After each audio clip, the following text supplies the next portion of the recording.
మనకు ఆధారభూతుడు.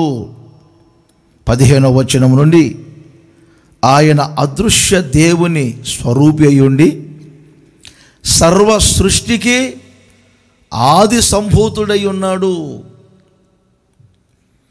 సర్వ సృష్టికి ఆది సంభూతుడు. ఈ భూమికి పునాదులు వేయక మునిపే ఆది ఆయన. ఆకాశానికి సృజించక మునిపే ఆయనే ఆది. సూర్య చంద్ర నక్షత్ర రాశులను చేయక మునిపే ఆయన ఉన్నవాడు. అందుకే సమస్తమునకును లేక సర్వ సృష్టికి ఆయనే ఆది సంభూతుడై ఉన్నాడు. ప్రియమైన సహోదరులారా, ఆయన అన్నిటికంటే ముందుగా ఉన్నవాడు. ఆయనే సమస్తమునకు ఆధారభూతుడు.